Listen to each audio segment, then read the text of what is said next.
Hey guys, it's Casey, and today we are going to do a little bit of a different tutorial. I'm going to go over how I would at least make the basics of the God of War axe throwing. If you remember that, where you can throw it really far, it attaches to something, and then when you want, you can pull it back, and it has this really cool arc to it, and it collides with the main character. So I'm going to show how to set that up, or at least kind of the basics of it. I am not an animator, nor do I claim to be, and I am not very good with audio effects. So I'm going to show you kind of what our end result is going to be. Once again, don't pay too much attention to the animations and don't worry too much about the audio, but in the basic sense, we can throw the axe, it goes out and it attaches to our wall, and when we want, we can pull it back and we kind of get some little bit of effects there. And if we want to, let's see if I line this up properly, we can smash through things on our way back. So that's going to be our end result. We will do a tiny amount, maybe in a second video, on how to attach it to other characters in the world, but for the most part I'm just going to really show the basics of throwing it, getting it to rotate, pulling it back, and getting it to collide, and just do some little bit of a screen effects. So that's kind of what our end goal is going to be. So let's get started. So the first thing I want to do is let's pull up our character, and I guess let me back up one little second. The only things that I am using other than starter content, this is the third person default project. This has the starter content, and all I did was I pulled in an axe pack from the marketplace. I will put a link in the description for that. I'm just visually using that axe. You don't need this axe specifically. And then if we end up setting up any of the audio, I'm using audio from a Pro Sound Collection pack on the marketplace. I've used this pack for many of my games. I really recommend it. So I will put both those links in the description. Neither of them are required, obviously, but that's what I will be using in this project. So if I pull back up my player blueprint, the first thing I want to do is I want to set up some new inputs. I want to have a left click and a right click. So let's open up our project settings. Let's go under our inputs and let's make two new actions. One I want to be left click, and the other I want to be right click. And then I can open them up and we can make the first our left mouse button and the other to be our right mouse button, and let's just capitalize that C, and I think that should be good. And now inside of our third person character, I can right click and I can get my left click, left click, there we go, and my right click. So that gives us a framework to start working. The other thing I want to do is, by default, if we hit play, our camera is super far back and it's kind of far away. What I want to do is I just want to bring that a little bit closer. So I'm going to manipulate the camera just a little bit. So I could go over here and just pull this up. I'm going to have my other project pulled up on the side monitor just in case I need to reference some things. I think I won't need it at all, but in case I need to reference some things, I will grab over to it. So let's move our camera. We want it to be over kind of our right shoulder. So let's kind of make it to our side. Let's raise it up just slightly so it's over our shoulder. That should be good, and then let's move it probably a little bit closer to us. That could probably be good. Let's see how that looks. So it should be right behind us to our side. That looks good to me. So it adds a little bit a more immersive feeling, a bit closer to God of War and how they did it. I'm not looking to make an exact replica of it, but we're going to try and at least get decently close to it. So we have our camera set up. Now what we're going to do now is on right click, we're going to pull up our aiming. So, and I guess let me back up one more frame. While I did add the Axis pack and the Pro Sound Collection, right before this I made two small animations. These are really crappy animations. I spent maybe a whole 5 minutes on them. One of them, all I did is I made a pose of our character holding his arm out. So this is going to be when we're aiming, I'm holding my arm out. And then the other animation we are going to use is a really bad throwing animation. You can see how lovely that looks. I'm just doing it just for illustration purposes, so we're not absolutely standing still in this tutorial. But once again, I am not an animator. I really hope that's not the focus of this. If you want to learn animations, I am definitely not the person to show that. So what we're going to do is on this right click, we are going to set up kind of the basis of our aiming. So what we're going to do is the first thing I know I want to do is I want to slow down our character. When we hold right click, I know I want to slow ourselves down. We shouldn't be able to run full speed. So what I'm going to do is I'm going to grab our character movement and I'm going to set max walk speed. And when we right click, I want to set our max walk speed. Let's go really far down. The default is 600. We're going to go all the way down to 100, so it's going to be really obvious. And that when we let go of right click, what I'm going to do is I'm going to set the max walk speed back up to 600 on released. So that should do that. And then the other thing I'm going to do now is we are going to set up the very first part of our animation blueprint. So I'm going to navigate to that. So if I go to the filters and I go to animation and animation blueprint, you can see we have a third person anim BP. Don't worry about that hand right there. That is from that axis pack. We are not going to use that. And inside of our animation blueprint, what I want to do is I want to go to our, what is this called? The locomotion overstate. So you're going to have your event graph. You might have one of these windows open. We're looking for the locomotion one. And by default, mine was zoomed in. If I hit the back arrow, we get to this overarching state. And what I want to do is I want to make a new state for our aiming. So what I'm going to do is I'm going to drag off and I'm going to add a new state. And we're going to just call this aim. And I'm going to make a pin to and from. And what I'm going to do is I'm going to make a new variable and I'm going to call it aiming. And if we are aiming, we are going to go to our animation. And if we are not aiming, we are going to come back. It's pretty simple, pretty straightforward. And now what we want to do is we want to set up our animation inside of aiming. So what I did with that crappy animation I made, so if we go back to it, under this axe hold, I just wanted this to just be a pose of that one arm. So what we're going to do is we are only going to take our shoulder and arm from this animation. So inside of this aiming pose, what we're going to do is we are going to grab our normal running state. So if I go inside of our normal running state, you'll see we have our speed and our idle 2D run plugged in. I'm just going to copy paste that because that's going to be the basis of our animation. And then what I want to do is I want to introduce that posing arm state into this, or that posing arm animation into this. So what I want to do is I want to do a layered blend per bone. That's going to be our base pose, and then our bottom pose is going to be that arm animation. So what I'm going to tell it to do now is I'm going to tell it exactly how I want it to layer these animations together. So what I'm going to do is under our layer setup, in the top right with this layer selected, I'm going to add a new state, and I'm going to go down, and what I want to do is I want to tell it where we're starting kind of our bone name, or how we are starting, or where we are starting our blending, sorry. I really fumbled my words there. And I want to do our upper arm underscore R, because that's going to be our holding arm, and I'm going to leave the blend depth at 0, and I think that should be pretty good. So what we're going to do now is, since we have this boolean here, and that's how we flip to our aiming and back out of our aiming, we need to let our animation blueprint know when we are and aren't aiming. So inside of our third person character, on begin play, so I'm going to grab a new event, right when our character starts, I want to store an animation or a reference to our animation blueprint. So what I'm going to do is I'm going to grab my mesh and I'm going to get anim instance. And this is going to return back a reference basically to an animation blueprint, I believe is what this always is. I don't think it can ever not be an animation blueprint, but it says typically, so I guess it can be a reference to something else. For us, we know this is going to be our third person anim underscore BP, because that is the name of our animation blueprint here. And with this, I just want to promote it to a variable, and I'm just going to store that variable and call it animBP. So now, whenever we need a reference to our animation blueprint, we have a variable stored to do so. So on our right click, what I'm going to do is when we right click, we are going to slow our character down, and we are going to set that boolean of aiming to be true. And I'm going to do the exact opposite below, so I'm just going to copy paste it, set it to be false when we let go of right click, and now let's test that out. So we can start, we're over our shoulder, and when I right click, we raise up our arm, and when I release, we let it back down.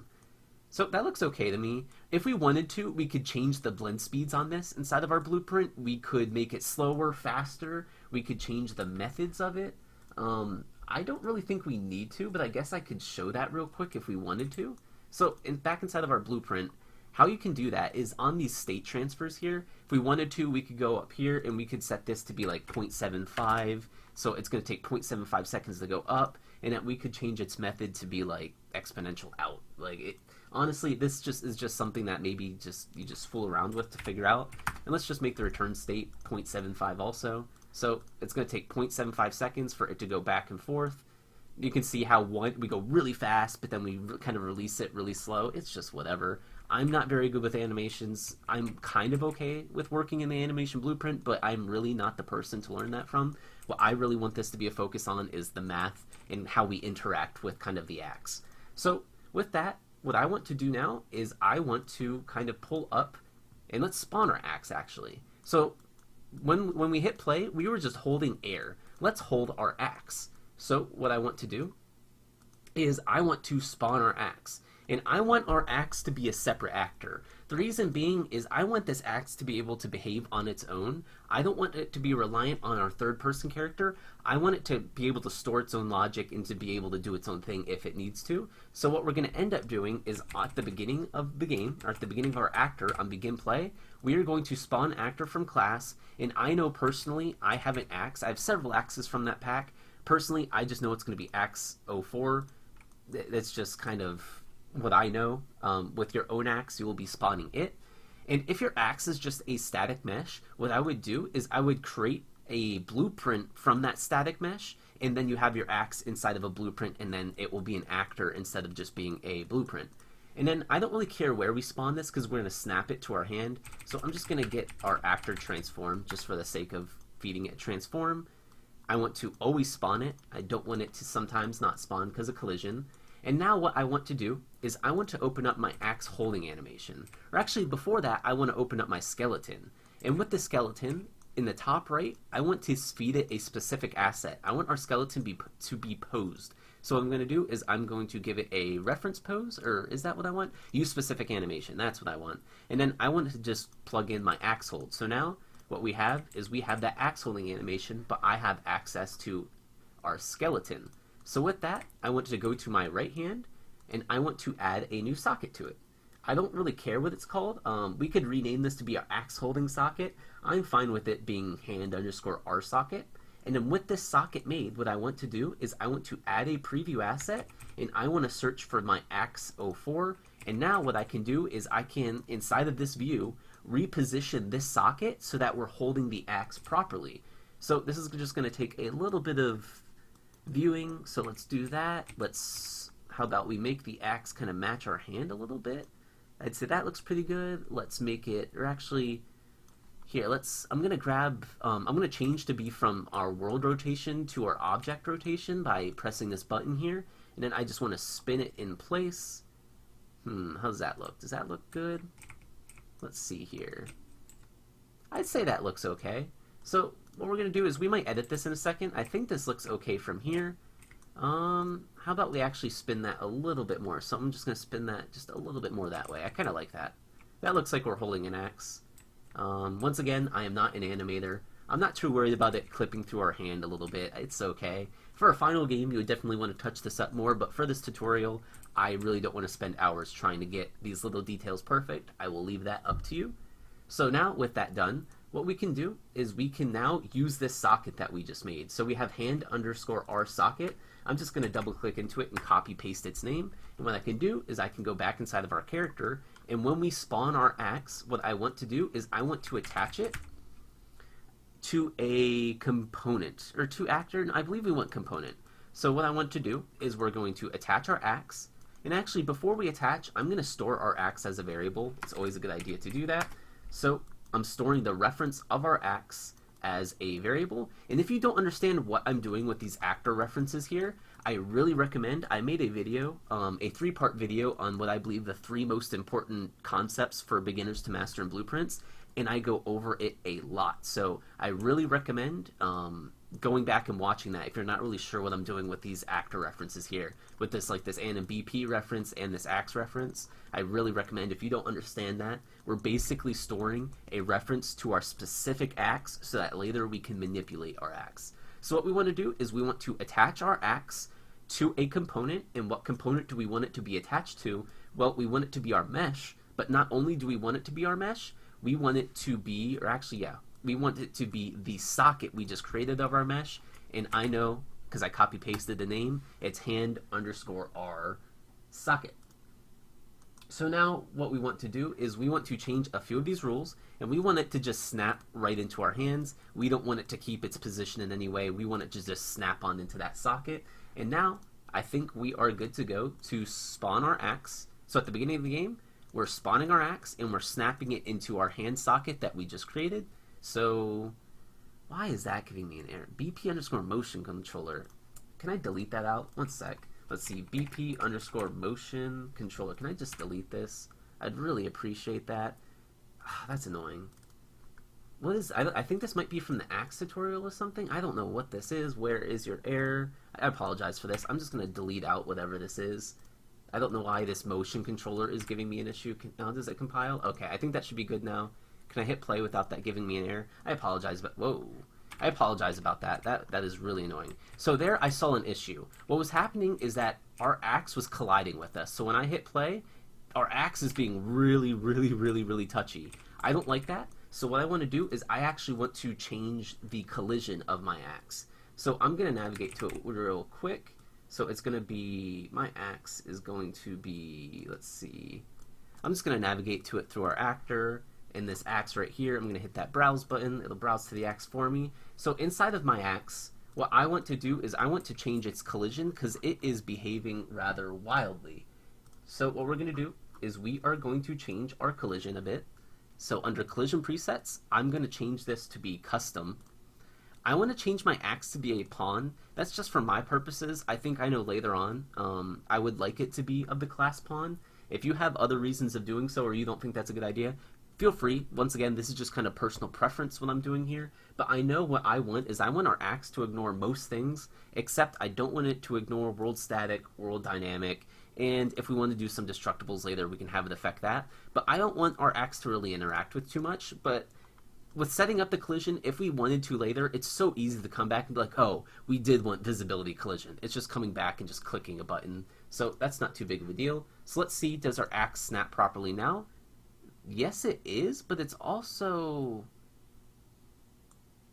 What is going on there? So, oh, I think I know what's going on. I think our axe is simulating physics, too. Yeah, we don't want that. By default, my axe was simulating physics.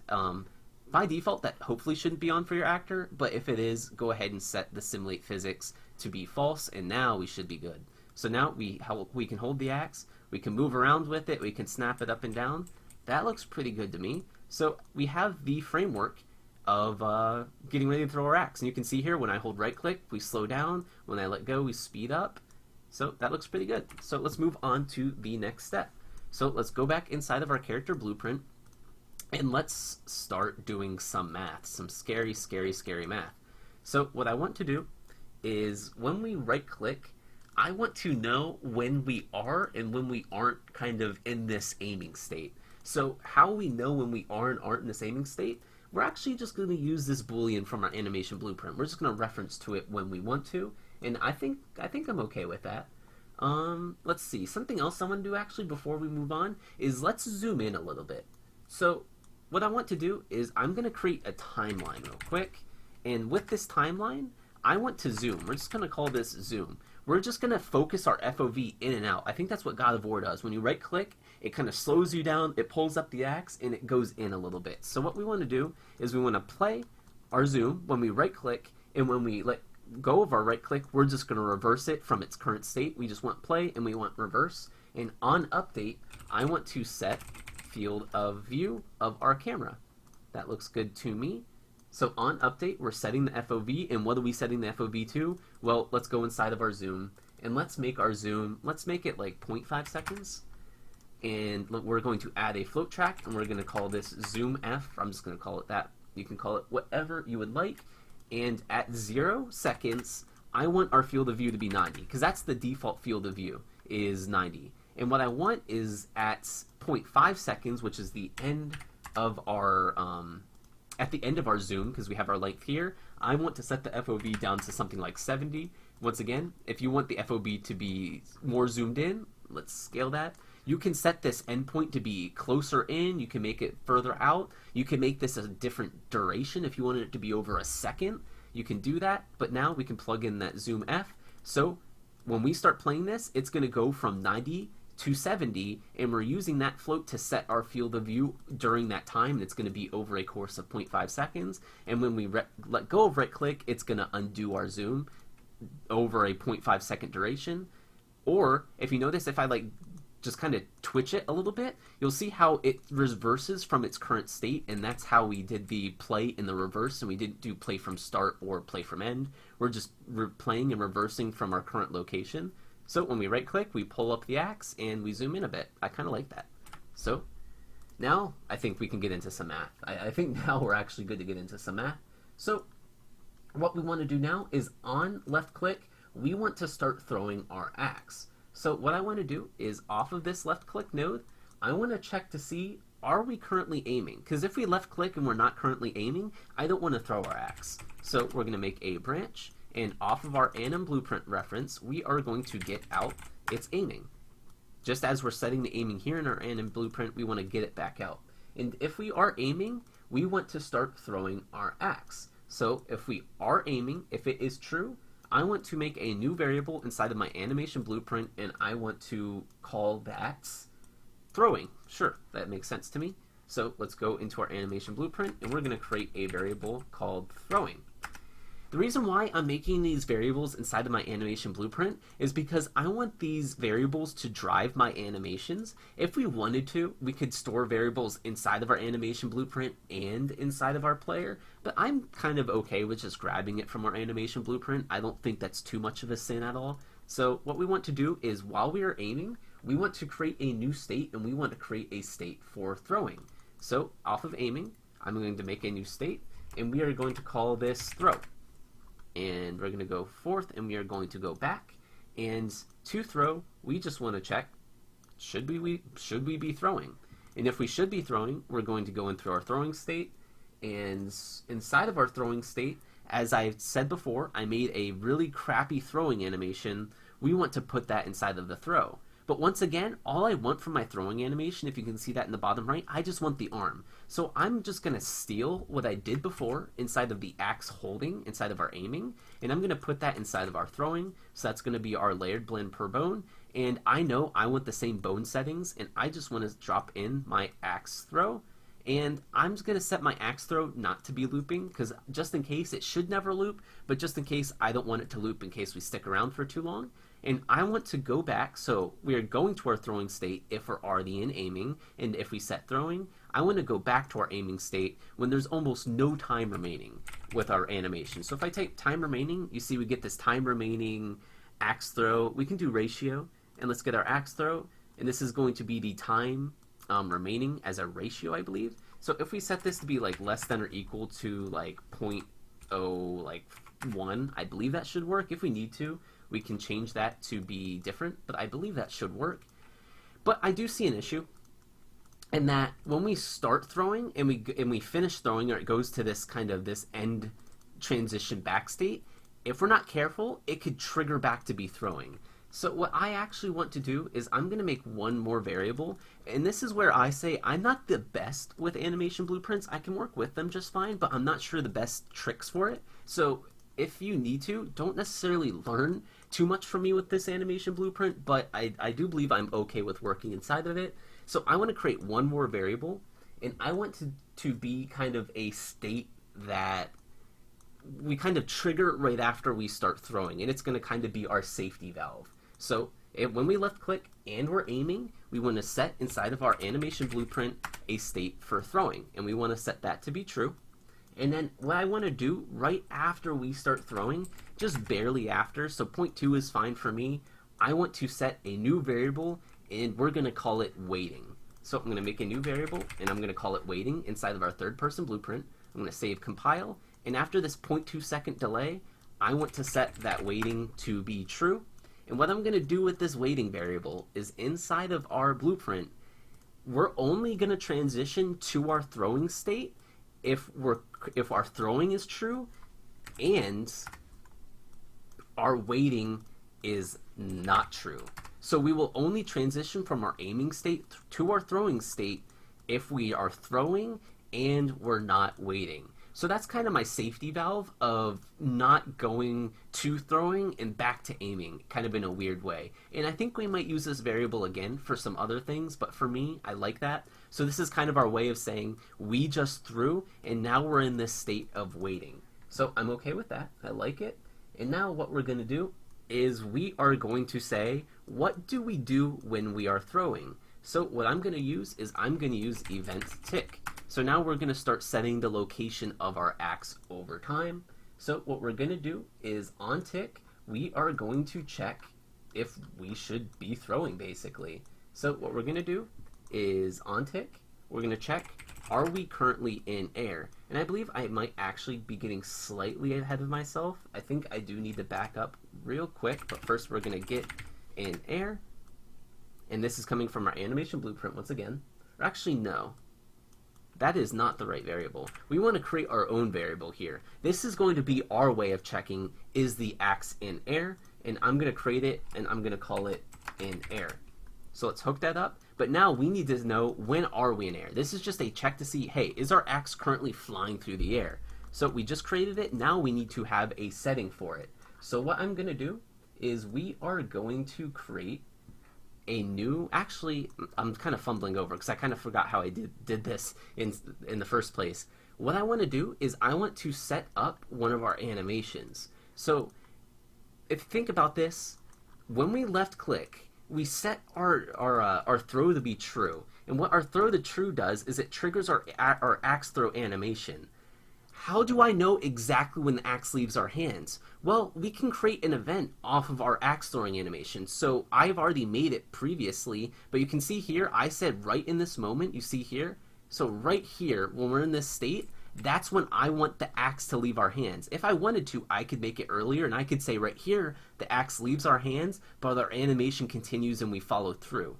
But simply what we do is we right click in this notify space, and we do add notify, add a new custom notify, and I made mine called throw axe. So now if we go inside of our animation blueprint, we have an event called throw axe that we can call, and this will only be called when we hit this exact spot in our animation.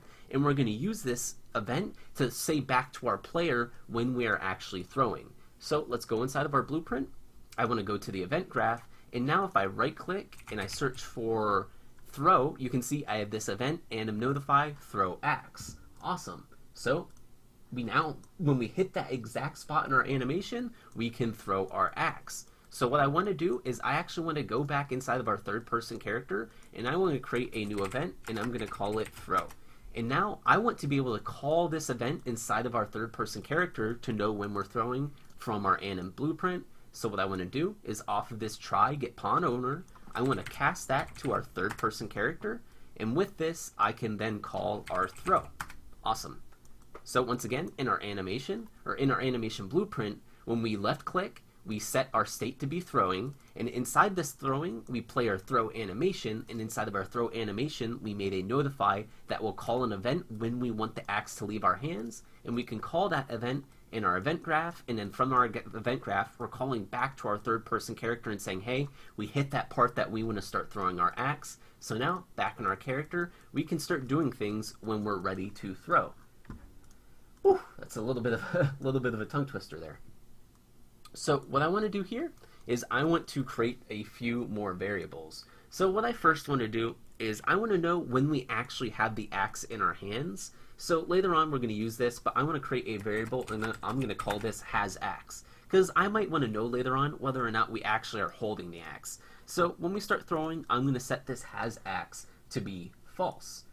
What I'm actually going to do is I'm actually going to use this again, and what we're going to do is inside of our left click, we're going to add another branch here, and we're going to say, hey, if we are aiming, next let's check, do we actually have the axe? So if we have the axe, if we are aiming but we aren't currently holding our axe, we don't want to rethrow our axe. But when we do want to throw our axe is if we're aiming and we're currently holding our axe, then we will allow ourselves to throw. But then when we do start throwing, we're going to set that to be false, and we're going to say, hey, we don't have our axe anymore. The next thing I want to do is I want to check kind of where are we actually throwing our axe. So what I want to do is I want to do a line trace, and this is going to be the beginning of our crazy amount of math. Or not a crazy amount of math, but we're going to be doing a decent amount of math here. So what I want to do is I want to do a line trace by channel, and I want to check where we are actually throwing our axe to. So what I want to do is I want to do a line trace through the air. I know our beginning point is going to be our axe, so what I can do is I can grab our mesh, and I can get the location of the socket of where we're holding our axe. So I can get socket's location, and the socket location is going to be our hand underscore our socket, or if you renamed it to be something else, that can be completely up to you what that was called. I'm going to make that my starting location, and the ending location, we are going to do a trace out from our camera to see where we are aiming. So what I'm going to do is I'm going to get my camera, I'm going to get the world rotation of my camera, and then I'm going to get the forward vector off of its facing. So we're basically just checking where are we actually aiming. And with this forward vector, this is going to be a normalized vector with a length of 1. And what we can do with normalized vectors is that we can multiply them by floats, and we can extend out in front of us by a certain amount in that direction. So let's just make it some crazy number. Let's just make it like 10,000. And what we're going to do is, since this is a relative location, we need to add this back into what we are relative to, and we are relative to our socket, and that will be our end location. If vector math is something you really don't understand, back inside of that 3-part video that I did on the 3 most important concepts to master in Blueprints to really be able to work inside of it, the third one was vector math, and if you have not watched that and you are not familiar with vector math, you will not understand a thing I do in this video. I would really recommend going back and watching that, and I'll probably put those links in the description down below, but I really recommend, if you have not watched that part 3, that 3-part series that I made, and you aren't very good with blueprints, or you are a beginner, I really recommend watching that before doing this. A lot of what I'm doing will make a lot more sense. So after our line trace, we are going to do a branch to make sure we did hit something, and if we did hit something, we are going to check, and actually, let's see here. Yeah, I'm okay with that. So what we're going to do is we are now going to start storing a bunch of locations for ourselves that we are going to start using in a minute. So the first location that we want to store is where's our axe starting at. So I'm going to make a new variable, and I'm going to call this our from location, and I'm going to make this a vector. And what I want to do is I want to set this to be the current location of our axe. So with this axe reference that I have, that we made before, what I'm going to do is I'm going to get the actor location of that axe, and we are going to store that in our from location. And then what I'm going to do next is I'm going to store kind of our hit location, where we actually hit our target. So I'm going to duplicate this, and I'm going to call this our hit location. And what we could simply do, if we wanted to, we could set our hit location to be equal to the impact point of our line trace, because this is where we're going to be throwing the axe to. However, there's a little bit of an issue with that, and that is, say we aimed kind of like at this wall out in front of us, and we threw our axe, and our axe went woo woo woo, and woo woo woo, and we hit this wall. If we made our hit location be equal to this spot on the wall where we wanted to throw our axe would probably just clip all the way through the wall, and like 90% of our axe would be missing, and it would just be through the wall. We don't want that. What we want is we want our hit location, where we're actually going to be throwing our axe to be just inside of this wall. We only want the tip of like the blade of our axe to be inside of it. So what we're going to do is we are going to do some math to kind of bring this back just slightly. So I don't actually want to store this impact point to be our hit location. I want to be just slightly closer than that impact point. So what I'm going to do is I'm going to do a little bit of math, and what I want to do is I actually want to take our from location, and I want to subtract out the impact point. And what I'm going to do with this is I'm going to get a heading. Just like we used our camera to get a forward vector, I'm going to do a combination of math to kind of get the equivalent of this. I just want a direction. So what I'm going to do is I'm going to subtract our from location from our impact point, and what this is going to do is this is going to give me a line facing from our impact point towards our axe location where we're holding it, but I want to normalize it to make it a length of 1, and then I'm going to multiply this by a float to then extend it back out, and I only want our axe to be like 25 units out from the wall or closer to us from the wall. And since this is a relative location, I need to add this back into our impact point, and now we have a location 25 units closer to our current location from our throwing position, from our kind of our impact point, if that makes sense.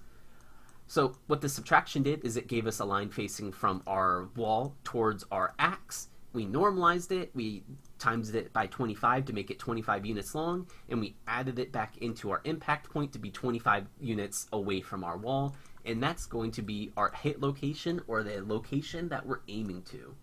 There's one more thing that I want to store, and it is going to be, I believe it's just going to be the math that we have, or actually no, it is going to be slightly different. So what we're going to do is, I'll explain it in a second, we're going to make a new vector, and we're going to call this our heading.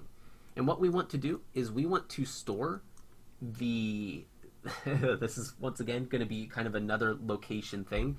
We want to subtract our hit location by the from location, our new hit location from our from location, and we want to normalize it because later on we are going to use this to help us kind of keep our direction. And once again, this is just a line with the length of 1 that's going to be facing from our player to the wall, or at least that's what it should be. Maybe it's the opposite. Am I doing that opposite? It's going to be from, oh no, yeah, it's going to be from our player to that location. It might not be the wall, it might be something else, but it's going to be to the location that we're throwing at, and that's going to be our heading. There's one more thing that I want to store, and that is going to be the current rotation of our axe.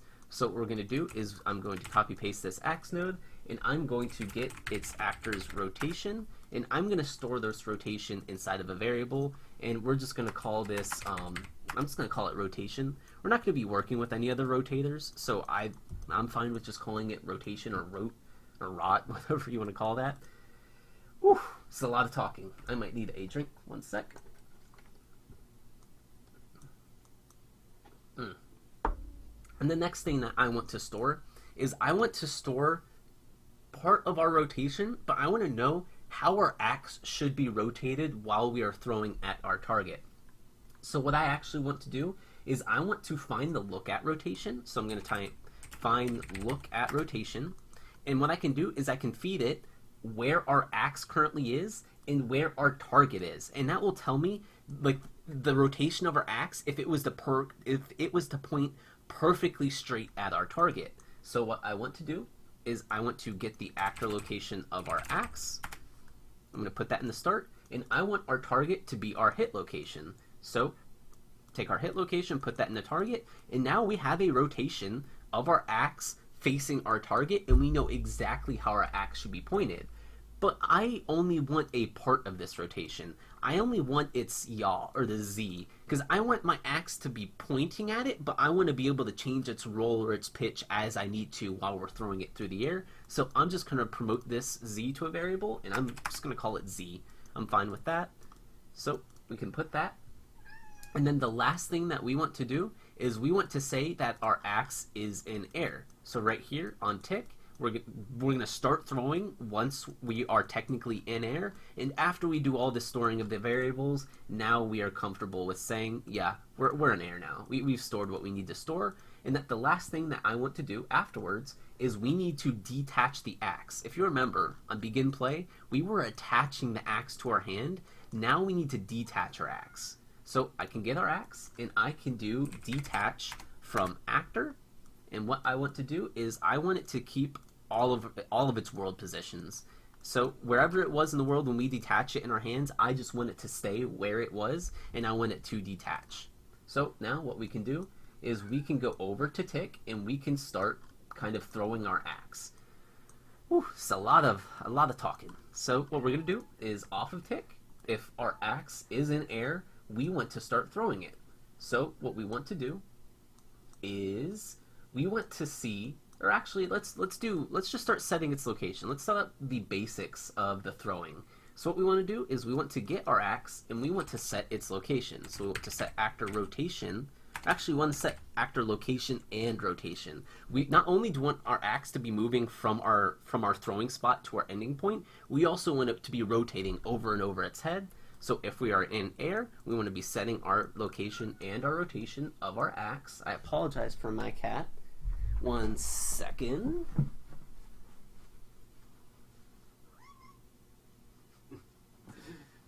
Alright, sorry about that. Just trying to get my cat not to meow constantly. So now, what we want to be doing is we want to be setting the location and the rotation of our axe. And the way that we want to be setting these things is that we want to be using interpolations. We want to be using constant interpolations. So if I drag off of our new location, what I can type is I can type interp, and you can see we get the interp to constant. This is a really useful node in that we can move our axe however fast we want it to move, and that's going to be our interp speed, but we can have it move independent of tick. Maybe that's a little over your head, but it's very important to know that we don't want the movement of our axe to be reliant on what the FPS of our game is. That could be a big mistake. But what we want to do is we want to get the after location of our axe, and that's going to be the current location that we plug this in. So every tick, when we move our axe closer and closer, we want our current location to be our axe, and that we want to change our target location.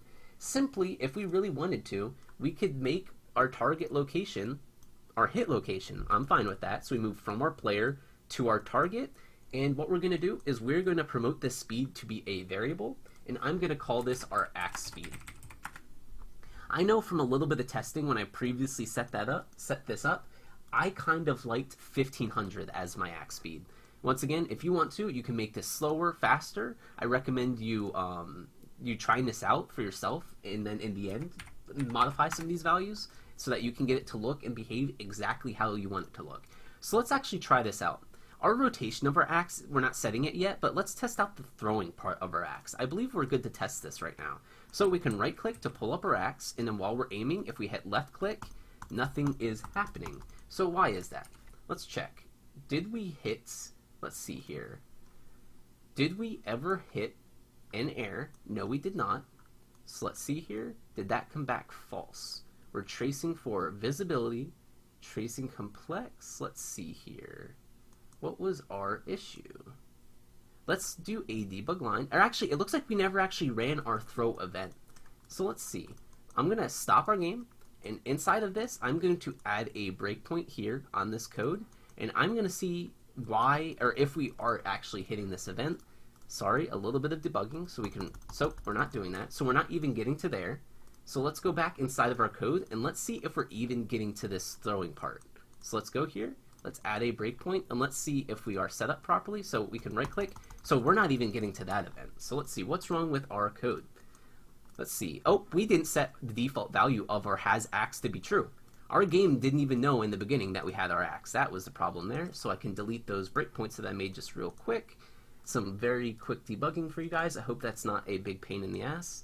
Sorry for cursing if that's a problem too. I'll try not to do that in the future. So we can right click, and now we can left click, and we start our animation, and our axe goes from our starting location to our ending location. I have an issue with how slow my animation was there, so I'm actually going to speed that up real quick.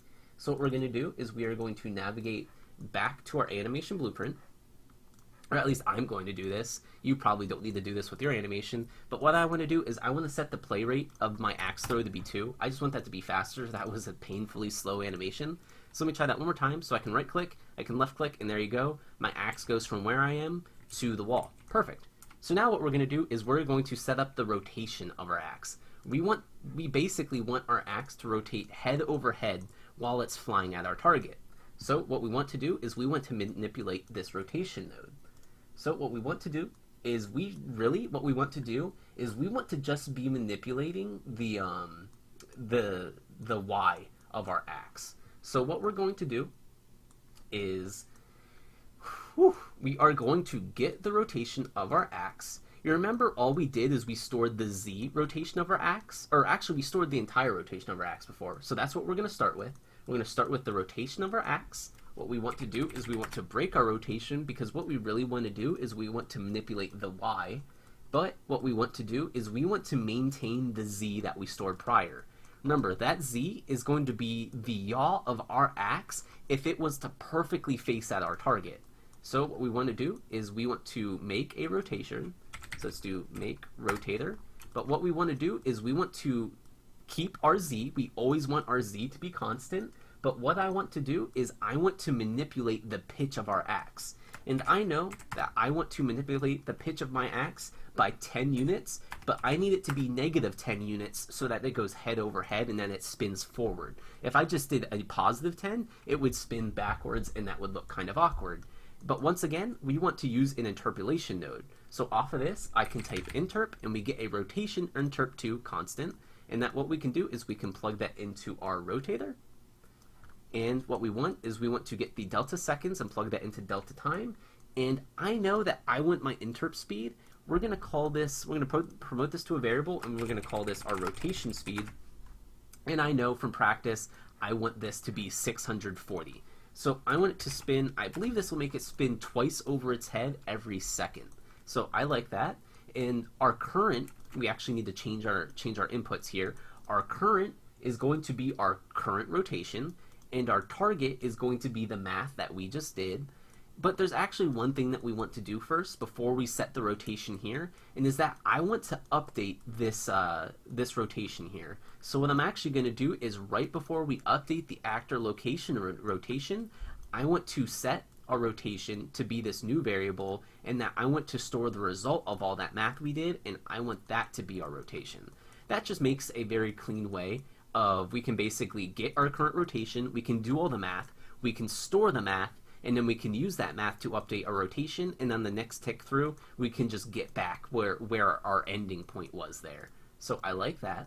So now if we hit play, we should have our axe spinning head over head as it goes towards our target.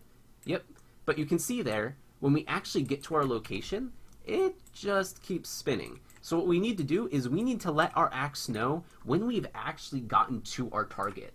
So what we want to do is we want to do some distance checks.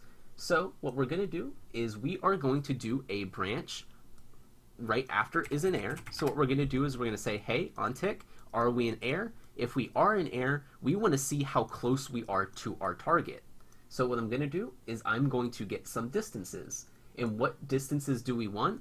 Well, we want the actor location of our axe, so we can get actor location on our axe, and I'm going to subtract that by our, I believe it's just our hit location. So we want to see how far away is our axe currently from its hit point, or its ending location. And if our axe is less than or equal to, or actually we need to do one more thing, sorry. We need to get the length of that vector, because when we subtract two vectors, that gives us a line with a magnitude of their distance. And if we get its magnitude or its length, that gives us a distance in a float.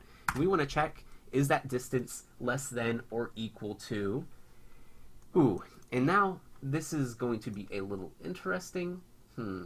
Let's see here. We actually want to check, is it less than 5 units away? So let's do that. So let's do a distance of 5, and if we are less than a distance of 5 away from our target, so let's actually run through this real quick. On tick, are we in air? And are we less than 5 units from our target? If we're not, we want to keep flying through the air. And if we are, what we want to do is we want to set in air to be false. Because remember, if we set in air to be false, we stop updating the movement of our axe, so that will freeze our axe in place.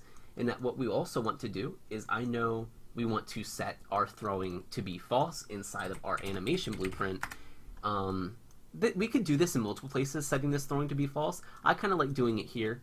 It just makes it so that later on when we retrieve the axe, we can throw it again.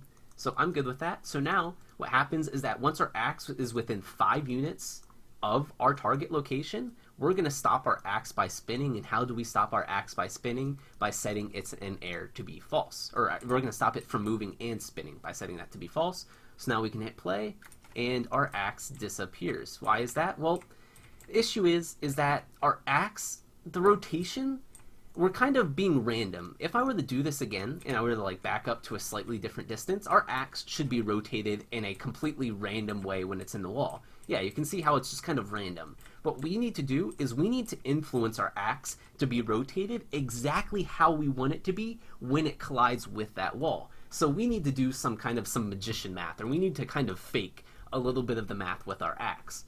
And really how we're going to do that is we want to check, is our axe within kind of this critical distance from the wall? So we want to check, like, is our axe kind of in this critical threshold to where it does not have the opportunity to do one more rotation through the air before it collides with the wall. And what I want to do is when it does not have enough time to do another full rotation before it collides with the wall, I want to set our axe to be the exact rotation that it wants to be when it does collide with the wall, if that makes sense. So while our axe is going through the air, through 90% of its travel, it's going to be spinning like normal. But then once it hits this like critical threshold from the wall where it won't be able to do another full rotation, we want to just snap it to be the rotation that we want so that when it does collide with the wall, it's exactly how we want it to be. So how we are going to do that is we need to do an extra check. We need to basically do an extra distance check. So off of int is, if we're in air, what we want to do is we want to check, are we in this critical distance threshold? So what I want to do, or actually, where is our, let's see here. I want to move this code to the side. So what I'm going to do is I'm going to grab a lot of this code, and I'm going to kind of move this to the side just to give us some space. I'm going to grab these variables or this calculation. I'm going to move this over too. So what I'm going to do here is if we're in air, what we're going to do is we are going to check to see, we're going to check to see if we are inside of this critical threshold distance. So let me look real quick. Let's see. Yep. Okay. So what we're going to do is we are going to check to see once again how far away are we. So what we're going to do is we are going to grab our axe location again, and we are going to subtract out our hit location. That'll give us a line. What we want to do is we want to get the length of this line, and with the length of this line, we want to compare it to kind of the speed of our axe, if that makes sense. We're not now looking for a finite distance. We want to look for how fast our axe is moving, compare it to how fast it's kind of rotating, and that then we can figure out when it can't do another rotation. But I just so happened to set the rotation speed of our axe to be 640. That means our axe can let's actually set this rotation speed. We want it to actually be, let's see here, 360 times 2 is actually 720. I believe I actually might have done some bad math before. But with 720 rotation speed, that means our axe can do 2 full rotations a second. That means that if I check the speed of our axe and I divide it by 2, or actually, I guess let me back up. If we can do 2 full rotations a second, that means we can do 1 rotation every half second. And if our axe speed is how fast our axe moves through the air every 1 second, if I divide it by 2, that tells me the distance that it can move in a half second. And now what we're basically checking here is we're checking to see is that our axe, how far away is it from our target? And if our axe is less than half a second from our target, so if that is true, what we want to do is we want to set our axe to be of a specific rotation. So we're going to end up, this is going to get a little sloppy. I'm not too concerned about making all these nodes like really pretty because we are going to be doing a lot of math. If you want to clean it up on your own time, I welcome you to. For me, we're going to be doing so much math, our tutorial would be 3 times the length if I really tried to pretty this up. So if our axe is not inside this critical location, we are going to be doing its normal thing and setting its distance. However, if our axe does enter this critical threshold, what we want to do is we want to be doing some manipulation. So what I'm going to do is I'm going to copy this set actor, location, and rotation node. And what we want to do is we want to do some different rotation math. So what we want to do is instead of going, actually that might be jumping the gun. Let's work backwards through our math again. So what we want to do is we actually want to set our rotation just like we did before we hit our set actor rotation. We want to plug in our rotation, and this rotation is once again, it's going to be an interp, so an interp to constant. We can plug back in our delta time. We can plug back in our rotation speed to be back equal to that, so our interp speed's back equal to our rotation speed. We want our current to be our current rotation, and now what we're going to do is we are going to do a different calculation on our target. And what I want to do is I want to make a rotator, and this is going to be fairly simple. What I want our axe to be is I want our axe to be equal to its z as before with the yaw, but what we want to influence is we want to influence our pitch. And what does our pitch need to be equal to? Well, I think it looks, based on how I've just kind of moved the axe in the world before, I just think the axe looks pretty cool when it's negative 15 in pitch, because that's going to tilt it just slightly in the wall so that the head of the axe is kind of has its like forward momentum. If we set it to be 0, the axe would just be perfectly like up and down in the wall. That doesn't look as cool. I think if we tilt it just a little bit, that'll look cool. So what we're doing is, while our axe is in air, if we're inside of this critical threshold of not being able to do another full rotation, we're just going to make it so that we snap to, or that we kind of move towards this perfect rotation that we want to be when we are inside of the wall. And what does our location need to be? Well, our location needs to be the same exact calculation as before, so I'm okay with just using that same exact location calculation. But there is a slight issue here. The reason being is that a minute ago we did our check to see when we need to stop moving our axe on this bottom amount of math. But now, once our axe is within kind of this critical threshold, our movement is suddenly done up here. So what we need to do is we need to move this branch and kind of its side effects up onto this calculation, because what's going to end up happening is now we're never going to get to this check to see if we're like within that 5 units, because we're checking to see if we're within like 500 units up here, if that makes sense. So what I want to do is I'm going to hold control, and I'm going to grab the beginning of this branch, and I'm going to drop it on top of this rotator. I'm going to alt click this false to disconnect it, and now what we can do is I can move kind of this branch, and let's see, oops, I did not mean to grab that. I don't want to grab that axe. So what I'm going to do is I'm going to grab this section of code, and I'm going to re-grab our axe. I'm going to plug that in. So now we have our code isolated that we had before. I'm going to remake myself a little bit of room. Let's drag this out. And now what we're going to do is we are going to do a check before we update our location and rotation. And we're going to do a little check, and we're going to say, hey, are we within this amount of space? So now we've redone our math, and now if we run through our code real quick again, on tick, if our axe is in air and we need to be changing its position, we are going to check if our axe is within that critical threshold. If our axe is not, we're going to be doing our normal rotation and flying through the air. If our axe is within that critical threshold, we're then going to be checking, are we within that stopping point? If we are within that stopping point, we're going to stop our axe. However, if we're not within that stopping point, we are going to be setting our axe to be that kind of that critical end rotation that we want to be at. So that should be good. But I do know this one thing. I need to change this set actor location and rotation. I need to plug back in our axe. I don't want to set the actor rotation of our character. I need it to be of our axe, so we need to plug that back in.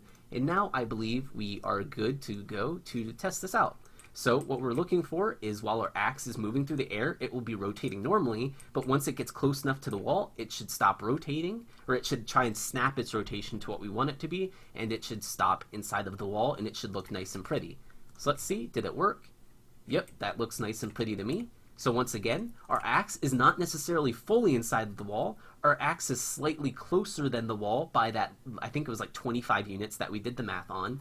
Our rotation is that negative 15, and we're nicely in that wall. So if we wanted to, we could test this out a bit. Let's throw it at this wall. Let's see. Yep.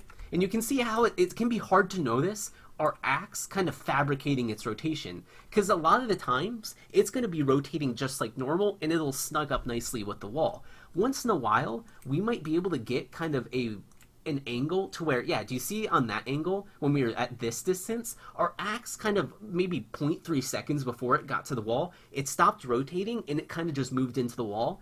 A lot of times though, your player will never know this. You really have to be looking for it, and there probably could be, like there's another example, it stopped rotating just before it got to the wall. The player will often probably not recognize this, especially if you're using like particle effects, if there's a bunch of combat going on. But there may be some ways of hiding that to make that look a little bit more pretty, but I kind of like that. I think it works well. It sticks into our target nicely. So that's our throwing code. So here, all this code that we just done, all this math that we did, it's not the prettiest in the world, that sets up the throwing of our axe. What we want to do now is we want to do the recalling of our axe. So like with the throwing, it's going to be a lot of math that's honestly pretty much about the same. But there's a few things that we want to set up, and that is going to be, we need to make it so that when we left click again, our axe comes back towards us. But we need to do some checks first. So let me look at my other code for 1 second just to make sure I'm not missing anything. That looks right. So what we can do now is what we want to do is back on the left click. We want our left click to work for throwing the axe and recalling our axe. So what we want to do is if we are aiming with our axe, what we want to do is we want to check, do we currently have our axe? If we don't currently have our axe, that probably means we want to be recalling our axe. But we don't want to be able to recall our axe mid-travel. Maybe you do. If you do want your axe to be able to be recalled mid-travel, I guess you could ignore the code right here, this branch that we're about to do. But I want it to be that our axe hits our target, it gets stuck into whatever it's targeting, and that then we can pull it back. So I know the course of logic is if we're aiming and we don't have our axe, but if we don't have our axe, if our axe isn't in the air, that means our axe is stuck into its target. So that means we can now run our code off of this. So if we don't have our axe and our axe is not in air, that means our axe can be recalled. So what I'm going to do is I'm going to create a new custom event. I'm going to move off to the side and I'm going to call it recall. So I just made a custom event and I renamed it to be recall. So if our axe is not in air, I want to recall the axe. So now what we can do is like we did before on the throw, we need to set up some of our variables real quick before we actually start recalling our axe. So what we want to do is we want to get our axe. So what we can do is we can grab our variable of axe, and what we want to do is we want to get its rotation again. And with this rotation, let's store our variable rotator again, and let's plug in our axe's rotation. Let's make a new boolean, and we will call this return. And with return, we want to, by default, have it set to false. So my default value, because I duplicated an earlier boolean, was set to true. I want to make sure its default value is false. And when we start returning our axe, I want to set it to be true. And I want to set in air to be true, because that means we can start pulling our axe back. And I want to do one more calculation, and I'm actually going to do this calculation just before this. And I want to create a new float, and I'm going to call it our half distance. The reason being is that I don't want to pull our axe perfectly back in a straight line as we threw it. I want our axe to curve back at us, and that's what it does in God of War, and I think that adds a really cool element to it. If you just brought the axe back in a straight line, it could be cool, but honestly, when you pull it back at an angle, it just adds this really awesome, almost like a boomerang effect. And that's what we're going to use this half distance for in a moment. So with this half distance, what we want to get is we just want to get the distance of our return. So what we're going to do is we are going to grab our mesh, we are going to get our socket location. Our socket, we called it before, was our hand_our socket. And with that, we want to get a distance, so we're going to be subtracting its vector. And what are we subtracting it by? Well, we're subtracting it by the distance of the axe. So you can see here, we are just getting the location of our hand, where we're going to return our axe to, and we're getting the location of our axe, like when it's stuck inside of the wall. And with that subtracted vector, we can get its length. That gives us a distance, and what we want to do is we want to divide that by 2, and that will give us a halfway point between our two vectors.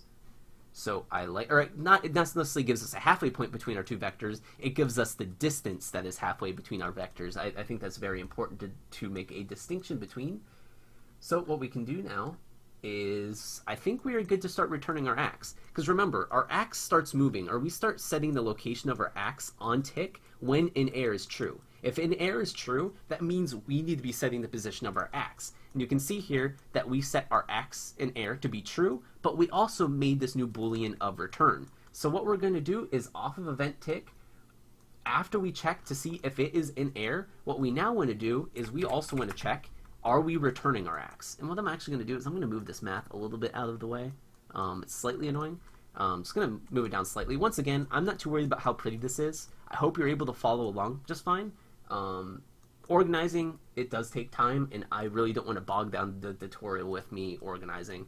So if our axe is in air, what we're going to do is we're going to check, should we be returning our axe? This was our code for throwing the axe, so we want that to be on false of this branch. And what we're going to do is, actually, no, we're going to leave this in place, and what we're going to do is I'm actually going to move that slightly up to make it closer to the previous code. And off of true, we are going to do our return code. So what are we going to do? We are going to set the actor location and rotation of our axe. And once again, this is off of true on the return. So while we are returning our axe, we want to also be setting its location and its rotation. Whew, it's a lot of talking. And what we want to do is, as we did before, we want to set our rotation variable just before we go inside of it, and we want to plug our rotation into its rotation. And off of this calculation, we are once again going to be doing a constant interp. And we want to plug in our delta into delta time. Our interp speed is going to be equal to our rotation speed. We could slow down our rotation a little bit if we wanted to. Let's see, do we want to? I think actually I want to. I think I'm going to use a different rotation speed here. I think I'm going to set its rotation speed down to like 500. I think when I tested this before, I didn't like on the return for it to be rotating like super quickly. So I think I'm going to slow it down slightly. Once again, if you want to, you can plug back in your normal rotation speed. You can turn it up, you can turn it down. You are free to edit this as you want. And what we want is we want it to go from our current rotation to some kind of math, some type of calculation that we're about to be doing. And what we want is we want to be getting our rotation.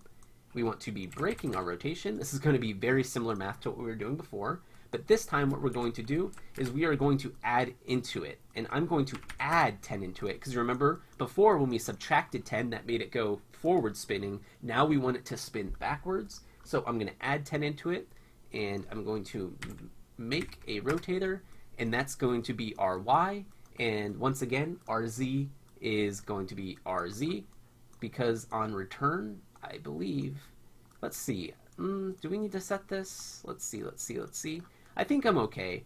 If we want to, we could update our Z, but, let's see, do we need to be? I don't think we need to be. I think we're okay not updating our Z. I think that'll be okay. If we want to, we can update it later and store a new Z, but I think we're okay with using the previous one. So now what we want to do is we want to be setting our actor's location. And this is where our math is going to change a little bit. This is where we're going to introduce another layer of complexity. But before we do that, we want to set up our interp. We want to make our delta time equal to our delta time. And here's a little trick. What we can do is we can double click our delta time. That gives us an additional pin. And what we can do is we can plug that in. So if you ever double click on one of these lines, you get kind of a, I forget what it's called. It's called a, I can't remember what it's called. It's called a, I forget what that's called. We're basically adding an extra pin so that we can get its value without having to do another huge line. So what our location is going to be that we're setting our axe over is it's going to be the current location of our axe. So what we can do is we can get our axe, we can get its actor location. That'll be our current. And now this is where our math gets a little bit more complicated on the target. What we want our target to be is, this is going to be a little funny. Well, first, let's set up the simplistic way of doing this. So what we want our target to be is we want it to be our hand. So what we can do is, I'm just going to copy paste this from over here so I don't have to type this in again. It's just our mesh and our get socket location. And that's going to be our target. So let's run the code now. I think our code should work. I think it should at least pull back. Let's try it out. So if I throw it, if I hit left click again, it comes, let's see, did I not hook that up? Let's see here. Our target, oh yeah, it didn't hook up our interp speed, my bad. I missed one more thing. And our interp speed is just going to be our normal axe speed. Sorry about that, I missed that. So now our axe should come straight back at us. So like our throwing code, I believe this is almost mimicking exactly the same code, and our axe comes back at us. So what I want to do is I want our axe to curve, and that's the math that we're going to do now. So our target is not exactly going to be our hand. Our target is going to be a little bit different. And what I want our target to be is I want it to be out from the side of us. So what I'm actually going to do is I'm going to take our axe and I'm going to get the right vector of our axe. This will give me a normalized vector facing to the right of our axe. And what I'm going to do with this normalized vector is I'm going to multiply it by a float, and that will give me a distance. And because this is relative, I want to add it back into our target location, and that will be our target. But now we need to figure out how far out are we moving the axe. If we just plugged in a constant value, our axe would never actually return to our hands, because our axe would stay however many units to the side of us that we're returning it. So what we actually want to do is we want to do a little bit of complicated math here. And what we want to do is we want to lerp. So I'm actually going to work a little bit backwards on this. I think that might make it a little bit easier to explain. And what lerping does is it moves between A and B of these values based on an alpha, and an alpha is a 0 to 1. So what we want to do here is we want to feed in an alpha. So what I want to do is I'm going to take our half distance. The reason we stored our half distance is that I want our ax to be at its furthest distance to our side. I want that arc when it's coming back to us, I want the furthest spot on that arc to the side to be the halfway point that it is away from us. And what I want to do is I want it to, as it gets closer to that halfway point, I want it to curve away. And once it starts curving back to us, I want it to kind of curve back on that same way. I wish that there was a way for me to visualize this for you guys. Maybe I can do it with our mouse. Say this is the actual halfway distance, and I'm actually going to do something funny. This is our from location. Imagine this was a 3D space. This is our from location, and this is our target. Imagine this hit location is our hand. What I want to do is, as it's coming back at us, I don't want it to be a straight line. What I want it to do is I want it to curve at our half distance and then come back. I want it to be a parabola. So basically, the absolute value of its distance away from the half distance is how far away from our side do I want it to be. I know this is a little bit complicated, but if it's 100 units from our halfway distance from our from location, I want it to be, say, right on this coordinate point. And if it's 100 units closer to a hit location from our half distance, I want it to be on kind of the exact opposite coordinate point that it was here. I want it to kind of mirror. So I want it to be kind of a perfect parabola to and from our halfway distance. So I hope that kind of makes sense. I hope that mouse articulation I just did makes sense. But the way we're going to do that is we are going to subtract out our current distance. So what we need to do is we need to be storing our current distance. And what is our current distance? It's going to be the distance between our two actors. So what I'm going to do real quick is to stop some redundant math, because we're going to end up using this math, I believe, 3 times. We are actually going to create a new variable. We are going to call this current distance. And with this current distance, we are going to set it. And we're going to set it, let's just do it right before this rotation.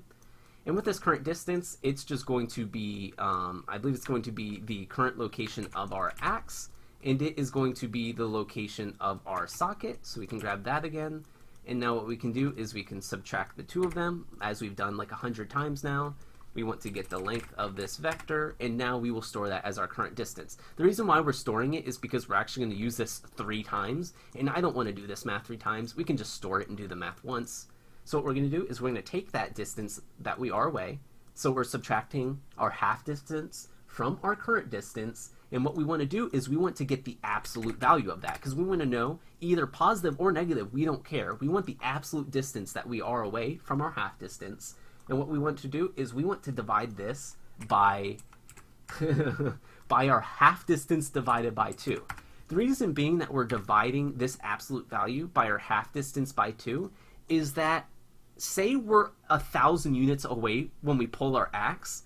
If our halfway distance is 500, if we divide that 500 by 2, that's 250. So we can check, are we 250 positive or 250 negative away from our half distance? Say we're even closer than that. Say we're only 100 units away when we want to pull our ax back. Our half distance is then 50. So what we can do is we can check, if we divide that 50 by 2, it's 25. And now we can check, are we 25 units to or from our half distance? And basically, we're doing this to get a relative distance so that no matter how far away we are, our parabola will always work. If we punched in like a flat value here, based on how far away we are, this would totally screw up. But by using our half distance as a kind of a measuring point, we will always be good. Our parabola will always work, if that makes sense. And now what this division is going to be is this division is going to be kind of in like a 0 to something space. So if we think this through, say our half distance is 500, but our current distance, let's say, is 400. What's going to happen is it's going to be 500 minus 400, which is 100. And what we're going to do is we're going to take that 100 and we're going to divide that by 250. And what that should equal is that should equal like 0.25. And that 0.25 works really well because that's an alpha. What we can do is we can move 0.25 towards, I believe it is A is when we're 1, B is when we're 0. So what we're going to be is we're going to be 0.25, or we're going to be 25% closer to A than we are B. that's going to be really useful. But one thing I want to do is I want to clamp this just so nothing really freaky happens. And I just want to clamp it between 0 and 1 because that's when an alpha is. An alpha is from 0 to 1. And what I want our A to be is I'm okay with our half distance being equal to our side distance. So what this return value is going to be is that's going to be what we're multiplying our right vector by. I really hope you're able to follow this. So what we're going to do is we're going to be moving right of our ax, so we're going to be curving it to us an amount from 0 to our halfway distance, because I'm okay with our halfway distance always also being equal to our side distance, but we're going to be moving between 0 to that side distance based on an alpha of how close we are to the halfway point of our throw. So what we'll get is we will get a nice parabola that's kind of to and from our starting location to our ending location. So I hope that math makes sense. And what that's going to be is that this is actually going to look really nice. So I think we're actually good to try this out. I think our math should be all set up now. So let's try that out. Let's see, do we get a really nice curve to our ax? Let's try it. If we left click, we throw our ax. And if we right click, you can see, boom, I like that. You see how that works? At first, it kind of comes back at us at a straight line because it hasn't yet hit a distance between like halfway of our half distance. So it'll start coming back in a line, and you can see then it curves and it comes to our hand. I kind of like that. So let's move back a little bit more and let's see how it looks even farther away. So we can throw our axe, and now when we recall it, you can see it curves out and it comes back to us. I like it. So now what we need to do is just like we did with our throw to check distances, we want to do that with our return. So what we want to do now is let's set up, what should we set up first? Let's see. Let's see how close we are first. Let's see if we're inside of that critical threshold before we actually stop our axe from moving. Let's do that critical threshold first so we don't have to duplicate our code or move our code over like we did before. So let's do a branch. And now we can use this current distance that we stored before. So this is how far away is our axe from our hand. And if our axe is less than or equal to, sorry about that, I deleted that. If our axe is less than or equal to, let's see here. Let's do our axe speed divided by 2 again. So if you remember why we did this before, it's because we rotate twice a second. Our rotation is 720, or sorry, our rotation speed 720. So we rotate twice per second. And actually that makes me question putting that at 500. Let's see here. Let's plug our rotation speed into that. So inside of our rotation for our axe on the return, let's use our rotation speed. I actually kind of regret not doing that now. So let's do that. Let's set our rotation speed into our interp. And now with that, since our rotation is 720, which is 2 360s per second, we can divide our axe speed by 2 like we've done before. And now if we are, so let's run through this. If our axe is in air, if our distance is inside of this critical threshold, if it is true, we want to be doing something else. However, if it is false, we want to do that code that we just did, which is to do our whole parabola deal. So what we want to do now is we want to go and we want to start setting our axe's location. So let's copy paste a bit of this code again. Let's drag that up. Let's put up our code. If you wanted to, there's probably a nice way to collapse some of this into functions to make this a little bit cleaner. But for me, once again, I'm not too worried about cleaning this code up too much. I hope you are able to follow along, and then you can come back and you can clean the code up yourself if you would like to. So now what we want to do, as we've done before, we want to make our rotation. So we want to do another interp, and that's going to be a constant. And as we've done before, we want to take our delta time. Remember this pin, I double clicked it. If we highlight it, it goes back to our delta time. So it's the same as dragging our delta seconds and plugging that in. This is the same exact thing. Our interp speed is going to be our axe rotation speed. So I like that. Our current is going to be, once again, our rotation. And now we have our target. So our target is as we've done before with kind of, we just want our rotation now to just be equal to our, actually we don't need that, we just want to make a rotation, sorry about that.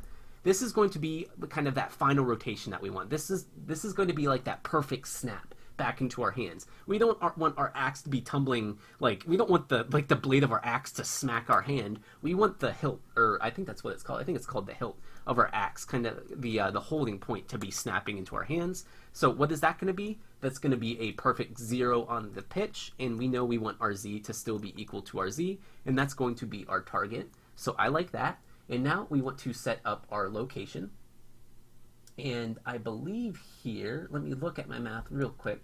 Did my math deviate? Let's see here. Did it actually deviate? Let's see. Target, target, current, current. Nope.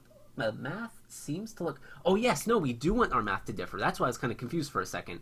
We want our math to differ from this interpolation very, very, very, very, very, very slightly. So what I'm going to do is I'm going to copy paste this over, and there's going to be one small difference. So once again, our current location is going to be the current actor location of our axe. So I'm just going to move that up just to make that look slightly better. And now what we want is we want our delta time once again to be plugged into our delta time, which once again is that pin I made there. And now our target, what we want to do is, actually our target is the same, sorry. So our vinterp, or let's see here, no, the math is going to be the same. So where our target came from below, this pin, this is going to be the same pin that we use up here. So we're good with that, but the difference is actually going to be our interp speed. What happens in God of War when you bring the axe back is that once it gets to like this critical threshold away from your hands, what it does is it speeds up. And it makes this really cool effect, and it makes the axe feel that much more powerful, and that your axe is coming back at this certain speed. It's coming back, but then once it hits this threshold, the axe just starts going blazingly fast, and it just nails the character's hand, Kratos. It nails his hand super hard, and it looks really cool. So what we're actually going to do is we are going to multiply our axe speed by 2, and now that's going to be our interp speed. So once again, when our current distance is inside of this critical rotation threshold, not only are we going to set our rotation to be kind of this snapping point that we want it to be, but we're going to speed up our axe. We're going to make it be like super, super cool here. So that should work there. That should snap the axe back really nicely into our hands. But then since we're also in this critical threshold, we're also going to do a branch after this set after location and rotation. We're going to get our current distance, and we're going to check is our current distance, let's do less than 5. And if we are less than 5 units away, what we are going to do is we are going to, let's see here, we are going to set in air to be false, so we stop moving. We are going to set return to be false, so that we don't accidentally mess up our throwing the next time we throw. We are going to set our has axe to be true, because now we are holding our axe. Let's see, there's going to be 1 or 2 things we do here later, but that's going to be some effects that we apply onto our character. But there's one last thing that we want to do, and we want to attach our axe back into our hand. So I'm going to go to our event begin play, where we attached our axe, and I'm just going to copy paste this code on down. We were right here, and I'm going to plug that back into our code. And what is it going to be? It's going to be our axe is into our mesh at our socket, and we're going to snap it on in. And I think we're good now. I think our axe should come back to our hand. When it hits this critical threshold, it will start speeding up, and then once it hits like this very short distance away from our actual socket, we will then stop it from moving, and we will snap it into our hand. So let's try that out. I think this should be fairly close to at least having a functional axe. So let's try it. We can throw it. It sticks into our wall. When we left click, it rotates, and there we go. And now, can we throw it again? I can't throw it again. So when I left click, something does not happen. So what we need to do is we need to figure out why we can't throw it again. So what I'm going to do is I'm going to pull up my code with the game still playing, and I'm going to check my left click. So on left click, let's see, has axe is true. And what we were doing is we were set throwing again, but we were not getting our results. Are we ever changing waiting to be false? Let's check that. We are not setting waiting to be false. So where should we set waiting to be false? Well, I think I messed up, and I think what we actually need to do is I missed one variable, is back right here where we stopped our axe and we attached it back to our hand, we actually need to grab our anim BP, and we need to set that waiting back to be false. I think that's what I screwed up there. So I think now our axe should be able to return, because now waiting should never be set to true once our axe is back in our hands. So let's try it again. We can throw. It attaches, we can left click, it comes back, snaps to our hand, and there you can see we can throw it again. And try and pay attention to once our axe starts to get kind of to this critical threshold when it's closer to us, it speeds up. Do you see that? Like right when the axe kind of stops doing its rotation, it snaps back to our hand like really quickly, and I think it adds a pretty cool effect. So it sticks into the wall, and it'll start rotating, and then it kind of speeds up double the speed as it makes its final little trip into our hands. So I like that. How far into this video are we? We are an hour and a half in. Wow, I did not expect this to be that long. I apologize, but hey, if you're sticking around for it, it's going to be a long video anyways. So what I want to do is, I think we're just going to do one more cool thing here. Actually, we're going to set up two cool things. We're going to set up a screen shake, and we're going to have our character react to the axe. We're going to add just a little bit of cool, like, kinetic feeling to it. So what I actually want to do is I want to go inside of my animation blueprint, and now what we're going to do inside of here is we're going to have kind of our character react to catching the axe. So what I'm going to do is I'm going to do, let's see here, I'm going to create a custom event, and I'm going to call this knock. And I know this is what's going to knock back our character a bit. And what I want to do is I want to call this custom event off tick. So right here off this pawn owner, I just want to call it knock. And now we're going to hook that back up to is valid. So now what we're going to do is on tick, our animation blueprint will be checking to see if this custom event should be running. Well, it is going to run this custom event, but what we're going to do afterwards is now we're going to check, should we be doing our knockback? So I created a new variable, I made the boolean, I called it knockback, and now what we're going to do is we're going to get this knockback, and we're going to check, hey, should we be knocking back? So I'm going to save and compile. If by default I want that to be false, and if we should be knocking back, what I want to do is I want to store another variable, and we're going to call this our knockback alpha. I'm going to set this to be a float. I'm going to save and compile again. And what I want to do is if we are knocking back, what I want to do is I want to set our knockback to be a certain value. And what I want to do is I want to f_interp2. This is going to be a lot like interp, but it's not constant. It works a little bit differently than that. And once again, our delta time goes into our tick, which here's our blueprint update. And what our current is our current is going to be our current knockback alpha, and our target is going to be 1. And our interp speed, let's set our interp speed to be like 10. That works for me. And then what we're going to do is after 0.2 seconds, we are going to set knockback to be false. So what we're going to do then is that on tick, when we hit this knockback, if our knockback is false, what we want to do is we want to mimic this code pretty much very, very, very closely. So on false, what we want to do is we want to be setting our knockback alpha, but instead of setting our target to be 1, we want to set our target to be 0, and what our current is our knockback alpha. Our delta time, we can double click this pin, and that it'll give us another one. We can set up that, and I am fine with my interp speed to be 10. So when our knockback is true, we're going to be changing this float to be 1 over time, and that after 0.2 seconds, we're going to set it back to be false, and then once it's false, we're going to change our alpha back to be 0 over pretty much the same amount of time. But what we're going to do is we're going to use this alpha kind of in a cool way. If I go back to my state machine and I hit this back several times, we get to this overarching default and final pose animation state machine. And what I want to do is I'm actually going to right click and I'm going to type in transform. And what I'm looking for is I'm looking for transform modify bone. And with this, what we can do is we can take the start and plug it into our component pose. That'll kind of do a conversion for us. And that we want to take our end and we want to plug that back into our final animation pose.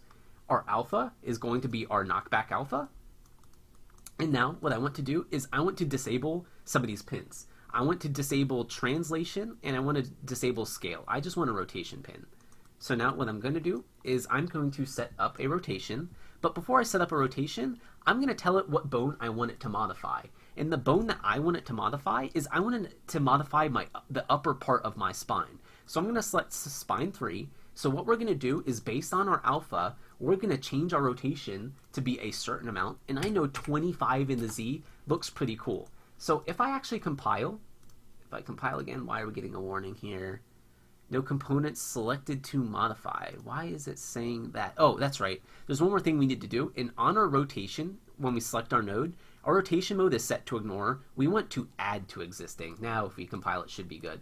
So if we look inside of our viewport here in our top left, nothing has changed. But if I disable our alpha and I set it to be 1 and then I compile, you can see my shoulder knocks back a bit. Can you see how the shoulder knocked back? If I plug back in my alpha that was 0, you can see my shoulder pops back in place. So what's going to happen is very quickly during our game, when we catch our axe, we're going to be basically rotating our upper spine and our shoulder to kind of, when we catch our axe, we're just going to be having this like effect of like some recoil back into our arms, some knockback into our arms. So then how do we drive this knockback now? all we need to do is we need to set this knockback to be true inside of our blueprints. So where do we catch the axe? Well, off of tick, when we're returning our axe is within that critical threshold, and not only is our axe within that critical threshold, but our axe is inside of this final like 5-unit state. Not only do we want to do all of these Boolean sets, but let's add one more, and let's set our knockback to be true. So off of our ANMBP, we want to set knockback, and we want to set it to be true. And now, if we hit play, when we catch our axe, our player's mannequin, our upper spine, and our shoulder, we should have a reaction. So let's throw it, and let's see how this looks. So it attaches, and when we catch, boom. Do you see how we have that? You see how it very quickly, and we kind of like, I like that. It's not perfect by any means. Once again, I'm not an animator. I don't know how things should look properly. I don't necessarily know how our shoulder would exactly react. I'm just kind of showing this as a kind of a baseline that you can make these your own values. You can have it rotate the arm only and not the spine. You can do your own thing here, but I think that looks kind of cool. To my un-animation friendly mind, I think that looks okay. And we catch, and it comes back, and boom. I like that. Let's add one more thing to make this feel like really crunchy. And what we're going to do is we are going to add a screen shake. To add a screen shake, what we need to do is we need to create one. So if I right click inside of an open space inside of our content browser, I can do a blueprint class, and under all classes, if we type screen shake, we should get, let's type shake. Maybe that'll pop it up. Yeah, there we go. Camera shake. That's what we want. So if we type shake, we get camera shake. We can select it, and let's call this our catch camera shake. Camera shake. There we go. And inside of this, once again, I'm not very good with animations and stuff like that, so I just kind of set some values in the other project that I thought looked good, so I'm just going to pull them up really quickly, and we're just going to copy them over. I don't claim to be an expert on this type of thing. Normally I'm not, and I'm not very good with it. I just kind of fooled around with some values really quickly, and I thought it looked good. So what I'm going to do is I'm going to set the oscillation to be 0.25, and then what we're going to do is we're going to open up the rotation, and under rotation, we're going to set a pitch and a yaw. I'm going to set the frequency on both of them to be 1, and I'm going to set the amplitude on both of them to be 5. I think that's good for me. Then I'm going to minimize the rotation, and then under location, I'm going to grab the X and the Y, and I'm going to set their frequencies to be 1 again, and then on the amplitude, I want both of them to be -25. And then I think there's one last thing we want to do, and then on the location, what we want to do is their initial offset, we want to be offset 0. So if I could explain this, what we're going to do is we're going to rotate the camera very slightly. Right when our axe collides, we're going to randomly, because it's a random offset, I believe that's what that means, we're going to randomly shake our camera on a rotation just very slightly, and it's going to, after 0.25 seconds, that's how long this is going to last, it's going to shake our camera very slightly. I think that's not really the most important part, but I think the more important part to me is we're actually going to move the location of our camera. I believe that's what the location does. And we're going to move our camera backwards and slightly to the side. And I think for me, that makes sense because when we catch our axe, we want it to like impact our body. We want it to impact our camera. So along with moving our shoulder backwards, we're going to move our camera backwards and slightly to the side for 0.25 seconds. And I think that helps give a little bit of feedback. It helps the player feel like they're catching the axe. So once again, right when we catch our axe, that's when we want this all to happen. So what we're going to do is, if we type screen shake, or is it camera shake? It might be camera shake again. So if we type camera shake, there we go. Play world camera shake. So I'm going to make some room for this so we're not overlapping. Let's just move that, move our ANMBP. So what we want to do is we want to hook that up. Sorry for my cat again. We're going to select our catch camera shake. Our epicenter, let's make that our actor location. And we just want the outer radius. We can just set it to really be like 500. I'm not too worried about that. And I believe that should work now. I believe when we catch our X, I believe it should shake our camera. So let's try it out. So when we catch, boom, there we go. We get a little bit of camera action. It's not too much. Once again, fool around with this, make it your own values, but I kind of like that. It feels good, and we can just throw the axe around, and we can catch it, and we get some crunchiness to it. So I think that's where I'm gonna stop for this video. I may make another video. I did fool around with my other project, and I made it able to attach to other players. It was kind of rudimentary code. It didn't really feel that great. By no means was it perfect, but I think it did work, so I might make a second video and show that off. But just as like some tips, if you want some audio to play, since this is where we catch our axe, it's literally as easy as right-clicking and doing play sound at location. And what we could do is we could play, like, I have some, like, hit audio in here. We could make it so that when we catch our axe, let's actually just hook that up really, really quickly. This will be the last thing we do. Let's hook it up. We'll make the location our actor location. Let's make the sound. Let's see here. Do we have, like, a good hit in here? There we go, a punch. Let's do punch body impact. I think that'll work for me. So now what we want to do is, I think that should work just fine actually. So let's try it out. We throw the axe, and we catch it. Yep, I hopefully that came through. I'm not sure what the audio levels I have on are, but there you go. That's how you add audio. You can do very close to the same thing with the axe, in that you could attach a sound component to the axe, so that while it's going through the air, it's going whoosh, whoosh, whoosh, whoosh, whoosh, whoosh, whoosh. So that's also something you can do. But I hope this was a useful tutorial. I don't think this code is perfect by any means. I made this code in like 3 hours last night, so I'm not really sure. There's probably ways to make this more efficient. There may be ways to reduce some of the redundancy. We can probably make some of these things macros or functions to try and clean it up, maybe get some performance back. But I do think this works. Once again, this really is just set up right now to work on kind of things in our world. Like we could throw it at something and attach it to something. But yeah, I think this is a good basis, I would say, to work off of. I think from here, a lot of the code, if you wanted to really make this into a final game, a lot of your code you'd be then doing inside of the axe, and you'd really need to be checking that between kind of the axe of where we're throwing it and where it collides with that wall, we need to see if something jumped in between our axe. And how you would really do that is we would do overlaps on top of our axe. You would do some box collisions on our axe, and essentially we would just need to be checking like, hey, did we run into something on our way there?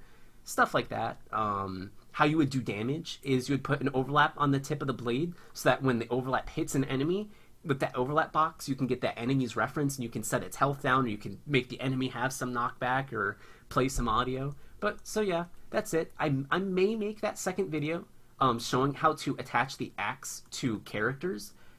I might not though. If you want to, please leave me a comment and maybe I'll go back on that code and make it a little bit better.